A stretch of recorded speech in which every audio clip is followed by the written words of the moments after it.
It's go time.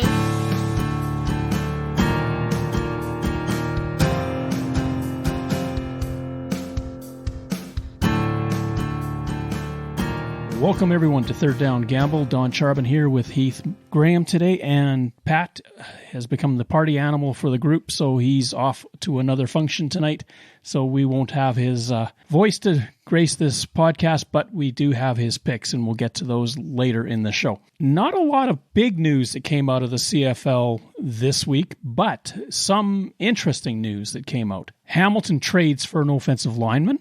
Saskatchewan loses a prime receiver, and Nathan Rourke goes into rarefied air as a Canadian quarterback.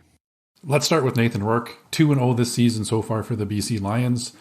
A record-breaking night in Game 1 for completion percentage, and a record-breaking night in Game number 2 for passing yards by a Canadian quarterback. What a start for Nathan Rourke this season. He got commentary from Russ Jackson, who, of course, in Canada is known as one of the greatest quarterbacks of all time, but just happens to be a Canadian as well. Russ Jackson thought that Nathan Rourke has done a stellar job. He clearly is in support of him. He's got a long way to go to get to Russ Jackson status. Let's face it, Russ Jackson won 3 Grey Cups, went 5 times. He has, and that is definitely the high watermark for Canadian quarterbacks in the CFL, but you can't take away that in 2 starts, Nathan Rourke has done something above and beyond what Russ Jackson accomplished, and that's his yardage and his completion percentage. I said on last week's show that game number 2 was going to be the defining moment for me as far as Nathan Rourke and a starter. Was week 1 a fluke? And he has proven that it certainly was not. If you think back to last year and BC's final game of the season against the Elks, BC has absolutely annihilated their opponents in successive games going back to that. That's 3 in a row that they've won by 30 plus. Nathan Rourke was the quarterback in all 3 games. He was, and I have to give a shout out to the BC Lions offensive line, much improved this year from where they were a season ago as well. We saw Michael Riley for years just getting sacked and knocked down and hit and beat up game after game after game. Nathan Rourke felt some pressure last season in his starts and his playing time as well. And this year, that offensive line is giving him a bit more room, a bit more protection and time. And he's really showing how capable he is back there. Shout out to Kelly Bates for getting the fundamentals down with that line and improving it. But let's also give some kudos to somebody that rarely gets any, and that's Jordan Maximic. He's the guy that calls the plays for this BC Lions offense. And he has structured that offense so that Rourke can get the ball out quickly. There's a lot of short passes in his repertoire, and it's only as the game moves on and the Lions start to build on that lead that other options become available, and then he goes after those as well. There's not a lot to critique in Nathan Rourke's game so far in these 2 starts this season. One thing I think he needs to keep an eye on is those passes across the middle and exposing receivers. He has a tendency to float the ball on those passes and can leave guys exposed to getting hit.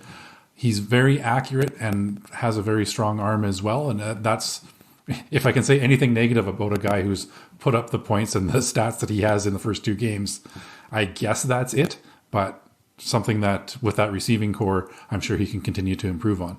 Yeah, unfortunately for the Lions, they lose Brian Burnham with fractured ribs. You look at what they did with him out of the lineup for the rest of the game, and they seem to cope quite well. Lucky Whitehead also had a bit of a sore ankle, but he seems to be okay. Injuries could be the great leveler in a lot of ways, because if the Lions, if they are for real and they are this strong, that the rest of the league is going to have to take notice finally. They've scored 103 points in their first 2 games. That ties what Toronto did back in 1991, and that was the highest 2-game total in CFL history. They are just dominating by halftime, and teams then go into this all out, we got to get after them, throwing it deep, and that's where their defense starts to feast. I've said before, and I'll say again, I believe that the BC Lions have the best receiving core in the league right now. Hopefully Brian Burnham is quick to recover. Fractured ribs are something that generally take some time to heal, but you can play through after a week or two. He's going to be tender, but I don't think it's going to keep him on the sidelines very long, especially when you've got a team looking this good. He's going to be eager to get back out there.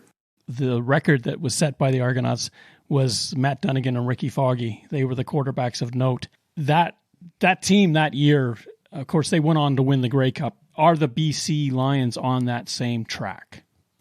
They're trending that way for sure. I would love to see it. I would love to see a Canadian quarterback continue to put up these offensive numbers and shatter some records. He's got the weapons. It's just a matter of keeping consistent and putting it all together. It's going to be fun to watch. And I predicted at the beginning of the season that BC was going to finish 4-14. They are well on their way to shattering my predictions of how they're going to go. BC is right there with Calgary and Winnipeg in that Western Division. Of course, they haven't met yet. That is coming. And that's where you start to sort of sort everybody out, as they say, the wheat from the chaff here on the prairies. Now, speaking of injuries, we touched on it with Brian Burnham, but Shaq Evans now is gone from the Rough Riders with a broken ankle. It's just one thing after another for Evans in the last couple of years with that ankle. That's a tough loss, and we've already seen Duke Williams with some issues early on in the season. So it's going to put Saskatchewan in a tough place, but they do have some younger receivers in Mitchell Picton and Keon Schaefer-Baker, which is going to be good to see. They're some exciting guys. They've had some ups and downs so far in their careers, but this is a chance for them to step up and prove that they belong. One receiver that probably wishes that everything that happened in Winnipeg was a nightmare would be Stephen Dunbar, who unfortunately had 2 tip balls be intercepted, and one, I'm going to coin it here, was a tip 6, where the receiver deflects the ball, it's picked off by the defender, and they take it back to the house. It's not really an interception, I don't think, when the receiver has his hands on the ball and loses it to the defender. I love having a new definition for that, because it's always bothered me that is going to get pinned on Dane Evans or the quarterback of note when those situations happen. All he did was hit the receiver in the hands, and now it gets marked up as an interception against Dane Evans. And unfortunately for that Tiger Cats offense, it's also a defensive touchdown. The 5th of Willie Jefferson's career so far for a defensive lineman. That's quite a stat as well. I don't think I know of any defensive ends that have had more than 1 in a career.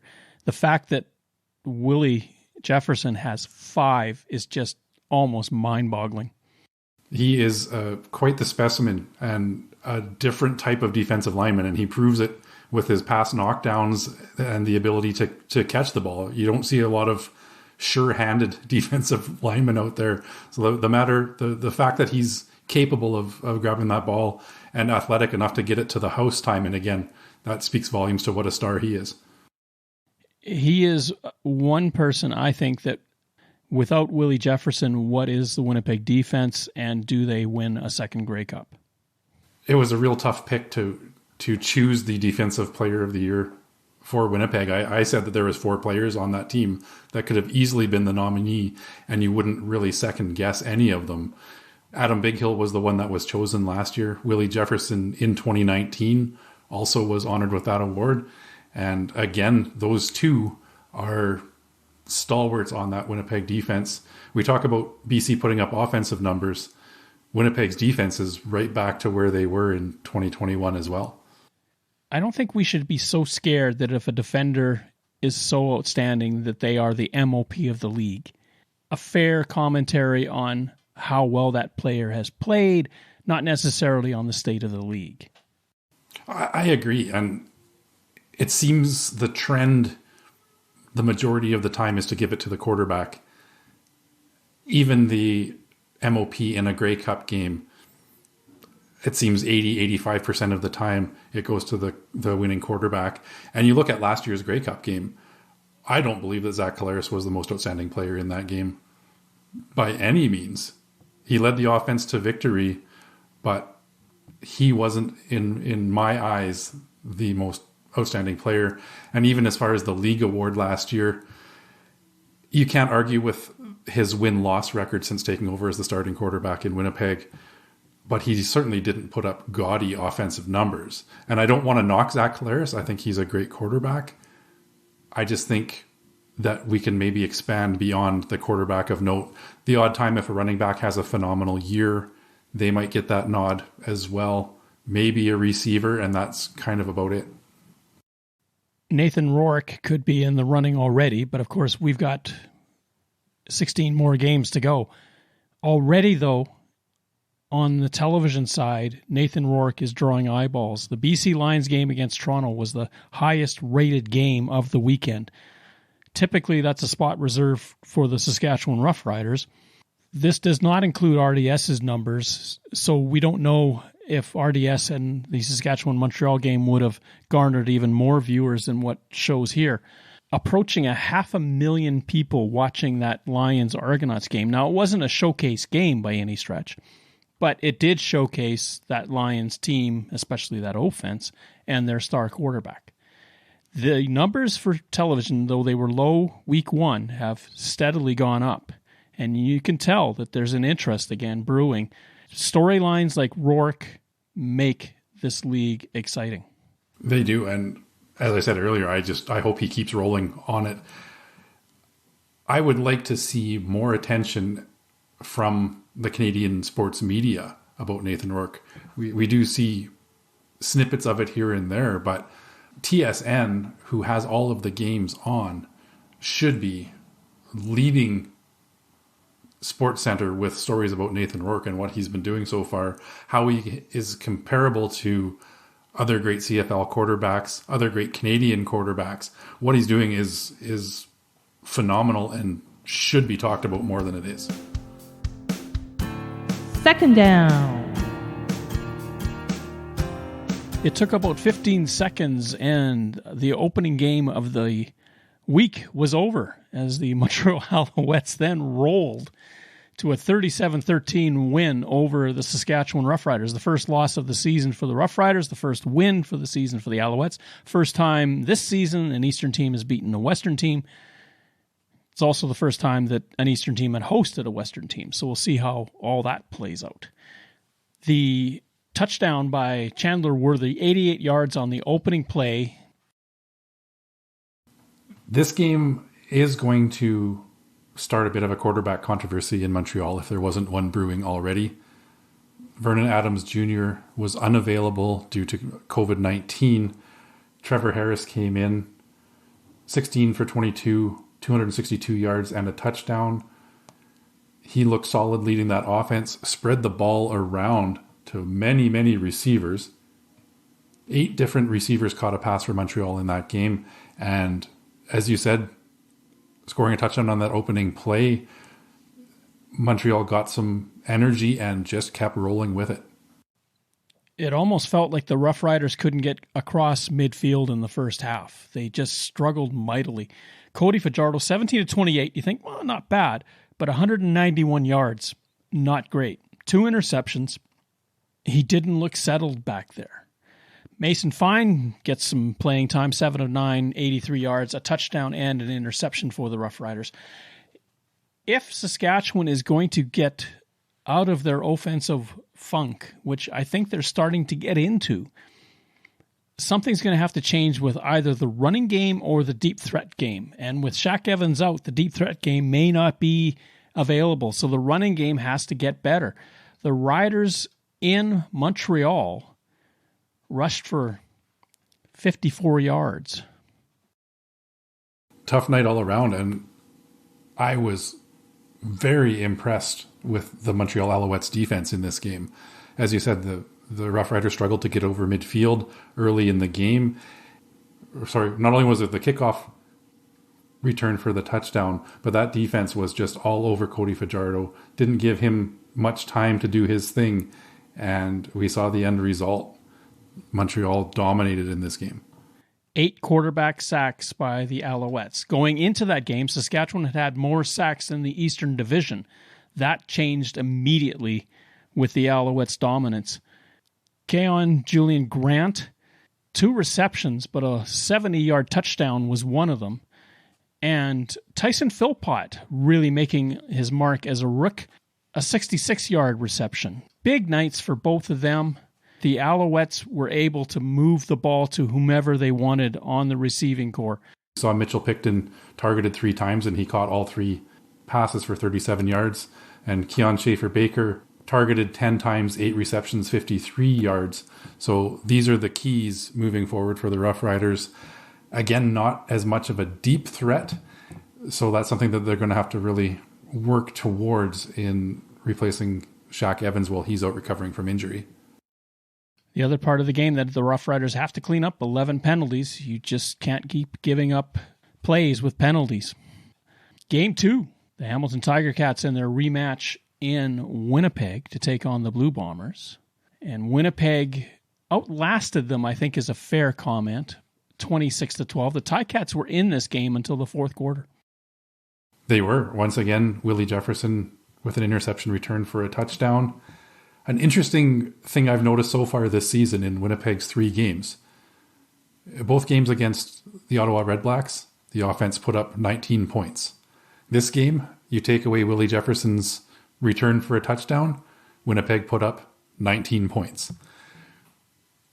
19 points doesn't generally win a lot of games in the CFL, but when you've got a defense that's averaging giving up less than 2 touchdowns a game, that's your chance, and that's where Winnipeg is shining. Once again, only giving up 12 points on defense. It's that side of the ball that seems to be winning these games for Winnipeg. Zach Collaros goes for over 300 yards in passing, 302 to be exact, on 21 of 32. The last time that Collaros went over 300 yards passing was October the 1st of 2019. And this was probably one of the most lackluster 300-yard passing games that you will see. I love Zach Collaros. Like I said, I don't want to continue. Don't want to sound like I'm ragging on the guy, but it just didn't seem like there was a lot of flash in that Winnipeg offense. Nick Dembski was having a great game, 96 yards receiving on 6 catches before he went down with injury. Greg Ellingson has proven to be a great pickup for Winnipeg so far this season. Just steadily consistent. Again, about 70 yards seems to be his average so far this season. But nothing flashy. That offense moved the ball when they needed to do so. And Mark Leggio, maybe a little bit of a surprise in the improvement in his kicking game, went 3 for 3 on field goals. The running game still isn't there for the Blue Bombers. They still not really putting up numbers that they enjoyed when they had Andrew Harris. No, they didn't. And Dane Evans, as we mentioned, 25 for 42, 237 yards, 2 interceptions. I hate seeing those hung on him because he hit Dunbar in the hands and the ball ended up going to Winnipeg on 2 of those passes. 4 sacks by the Ticats. Hamilton, though, 0-3 and clearly in trouble, although it may not be panic time for the Tiger Cats. Losing 2 in a row to the Blue Bombers is no sin, but I think that begins to wear on you that you're losing to the same team over and over and over again, that something's got to give. We're into week 4 of the season, and there's some winless teams out there that are going to have to eventually get off of that goose egg in the win column and start making a move towards the playoffs here. And Hamilton is one of those teams that we predicted would be once again in the running in the East Division, and so far have not looked great. They've made some moves to address what they see as their biggest problem, and that's offensive line. Colin Kelly picked up from the Edmonton Elks. Ironically, they're going to be facing the Elks this week. If Hamilton is going to turn it around, Edmonton would be a great place to start, catching them on a short week. We'll see what happens. Well, that's 2 winless teams going head-to-head in this one, so unless it ends in a rare CFL tie. Saturday. Probably the most intriguing of the 2 games in the sense of competitive balance, the Elks and the Stampeders. Now, I say that because they're provincial rivals, and last year Edmonton did go into Calgary and beat the Stampeders on Labor Day. Edmonton started well, got to an early lead, but then the Stampeders, as they've done game after game after game, they chipped away, and then in the second half got the lead and won the game. 30-23 for Calgary. At home. Good crowd in attendance. Interesting game. Nick Arbuckle, 20 of 31 for 226. Bo Levi Mitchell, 21 of 28 for the elusive 321 yards. As you mentioned, the Stampeders came back in the second half. They were trailing 13-10 at halftime. And that's 2 weeks in a row that they have made very impressive second half runs to put a game away. If there's a game I'm maybe looking forward to later on this year, it might be Calgary and Winnipeg, where you've got that second half offense of the Calgary Stampeders against that second half and especially fourth quarter defense of Winnipeg. That could be something really entertaining to watch. That's a game that's going to be circled on my calendar. BC Winnipeg is another one coming up soon. That's going to be really fascinating. And I don't know how Levi Mitchell does this over and over and over again, but he gets a brand new receiving core, it seems, every year. And within a few weeks, he finds the synchronicity that he needs to make it happen with them, and they go off. Malik Henry had a career night. 6 catches for 173 yards and a touchdown. How many people had him as a throwaway in their fantasy? The Stamps are managing to do it any way possible. In that second half, it's almost like they're the great sleeping bear that's awakening, and they're just now starting to get energized, and they just come after you and come after you and come after you. Unfortunately for me, Malik Henry was the one Calgary receiver I did not have in fantasy this week. I wish I did. He would have changed my third place finish into a first place for sure. On the Edmonton side of the ball, Manny Arsenault, 7 catches, 100 yards, and a return to the end zone for the first time in a long time for Manny. It was great to see. It seemed as though that Nick Arbuckle was getting more comfortable back there, that he was starting to pick apart defenses a little bit better, understanding what he needed to do. 290 yards of offense for Edmonton. The question, again, with the Elks is the defense. 437 yards of offense by the Stampeders. That's another big day on the stat sheet for the opposing team. This has to be eating at the defensive-minded Chris Jones. We know he's known as a defensive specialist. To give up those kinds of points, those kinds of yards, and to lose a second half lead is not something that's going to sit lightly with the coach. You can't imagine that he's going to be very happy. Now he's, again, gone through that roster and released more players since that game. I haven't tracked it yet, but I think I will for the next podcast. I'm going to find out how many players were there at the end of the 2021 season and how many players are there now, because I'm sure that starting lineup doesn't even resemble what was there in BC on the final night for the Elks last year. I read somewhere earlier this week that there are 2 players on that Edmonton defense that have started all 3 games in the same position so far this season. So, as you mentioned, Chris Jones is already shaking things up, not just on releasing players, but even where they line up on that defensive side of the ball. You can't continuously change and expect improvement. At some point, you've got to believe in the people you have and coach them up.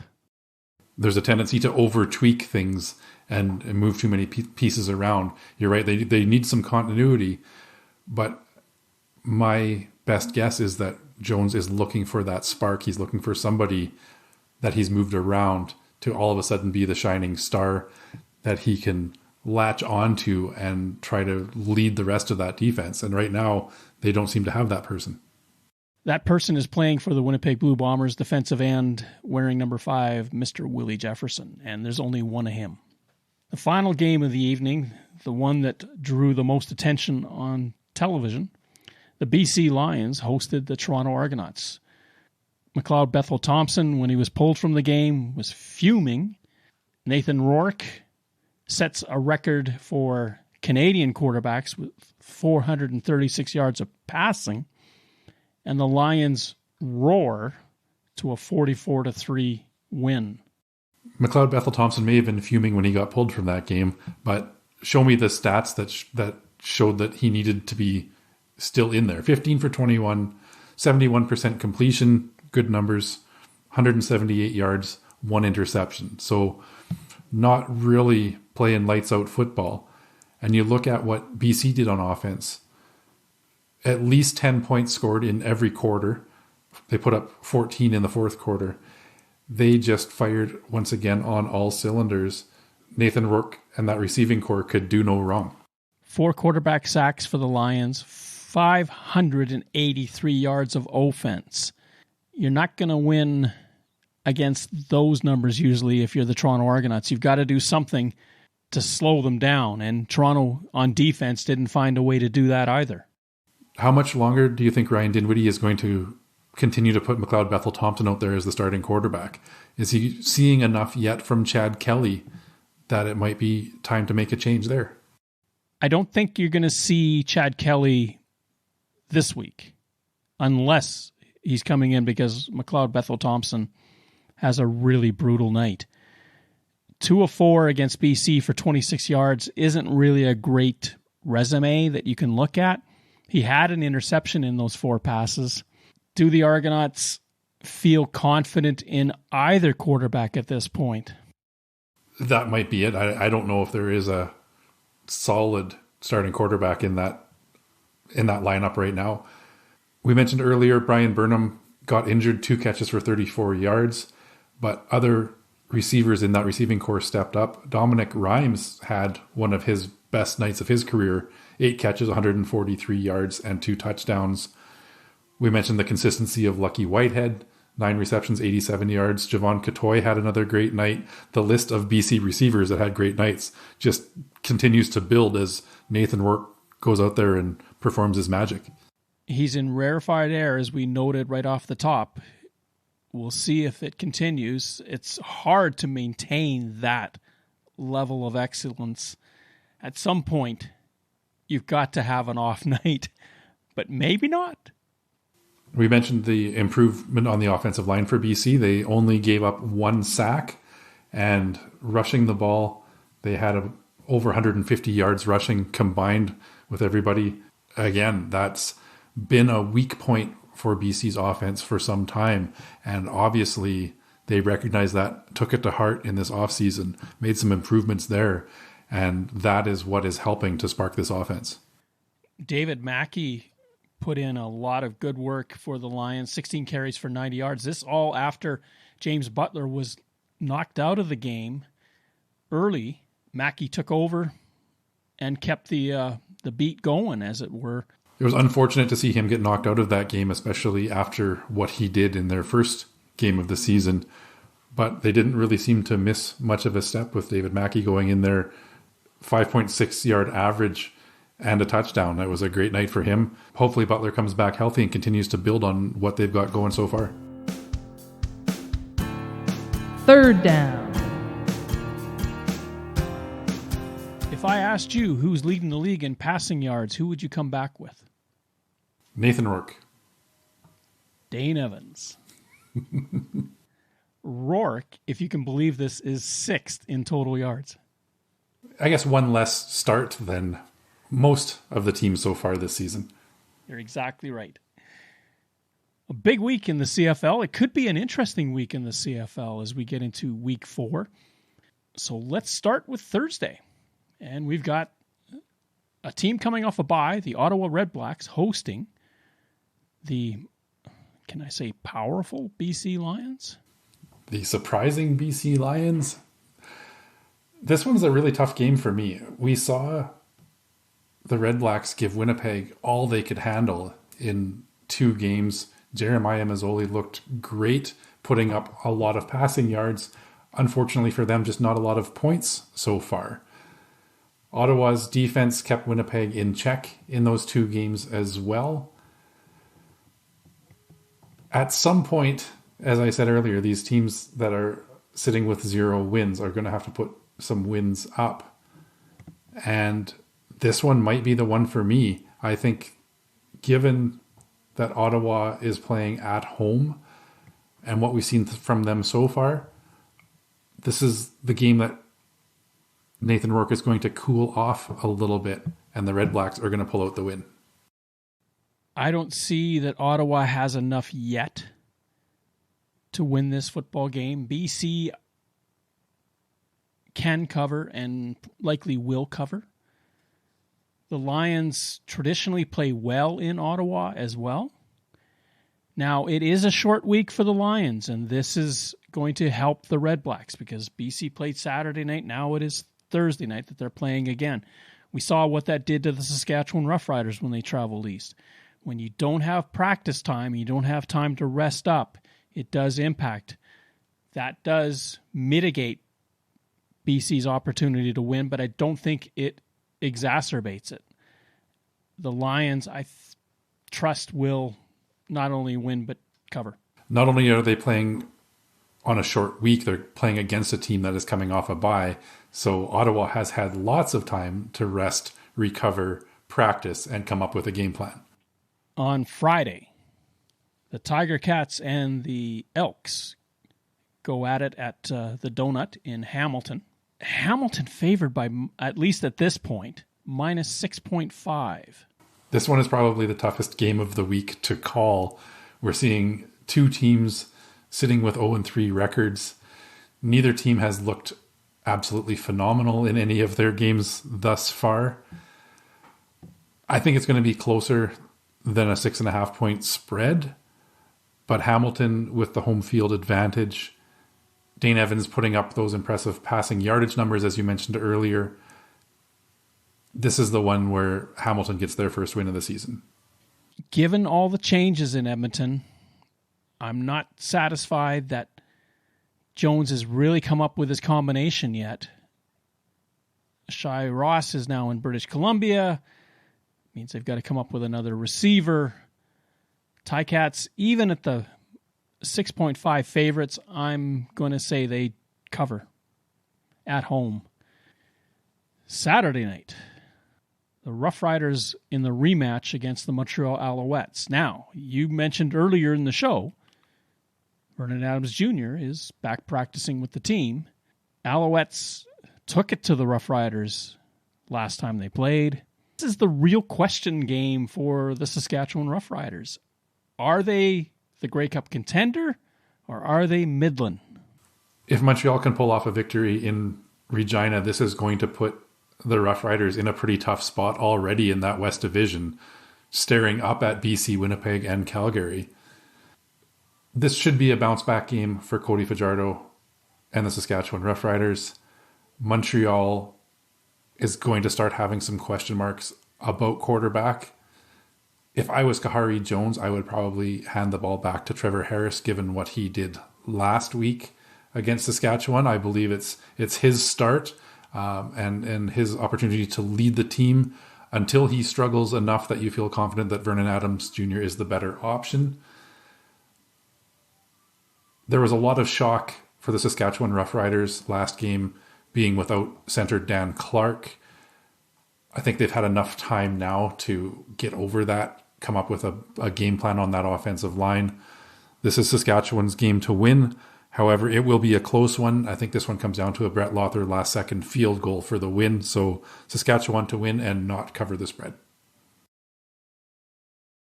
This one I had a lot of angst over. But I'm going to go with Saskatchewan and the cover because it is in Mosaic Stadium. And the Rough Riders typically play far better at home than they do on the road. The Alouettes, if Trevor Harris gets as hot as what he was against the Riders, then look out. The Alouettes could pull the upset. And I wouldn't put it past them to be able to do that. Think about this. The Alouettes have lost 2 football games by a field goal and a missed field goal. And a second win will go a long way in solidifying their standing in that East Division. We've got 10 games in for Eastern teams and 2 wins so far. So you string together back-to-back wins and all of a sudden you are the team to beat in that East Division. Monday night, a rare Monday contest. The Winnipeg Blue Bombers are in Toronto at BMO Field to take on the Argonauts. The Argonauts who looked terrible in British Columbia, but that's a fate that happens to a lot of Eastern teams, especially when they play. It's 10 o'clock Eastern. By the time you finish, you're playing past midnight. Winnipeg has got to prove to me that offense can be better than what it is. Even though Collaros threw for over 300 yards, as you said, it was an unspectacular 300 yards. Winnipeg lost in Toronto last year to Nick Arbuckle and the Argonauts. Blue Bombers can go in and win and cover in Toronto. I do not think that Toronto's offense is there yet. I will agree with you on this one. At this point, given what Zach Collaros has done as the starting quarterback with the Winnipeg Blue Bombers, it's pretty tough to pick against them. Their first loss of the season last year was in Toronto. And really, their only significant loss, you look at a couple of late season when they start getting ready for the playoffs. I think that might be a little bit of a chip on Winnipeg's shoulder to go in there and not have the same fate they suffered early last season and turn this thing around. McLeod Bethel Thompson hasn't put up stellar numbers, and against a defense like Winnipeg's, that's going to give him fits all night. Winnipeg goes into Toronto, wins this one, and covers the spread. To be fair to Pat, we should put out his picks for the week. He sent me a huge list of rationales, so I'll just try to condense it as best I can to be fair to him. He's got BC covering, Edmonton winning against the spread, Saskatchewan not covering, and Winnipeg not covering. Hard-hitting analysis there from Pat. Thanks for your contributions, Pat. Thank you for listening to our show. Third Down Gamble is hosted on Podbean and can be found on Apple Podcasts, Google Podcasts, and Spotify. Follow us on Twitter at Third Down Gamble.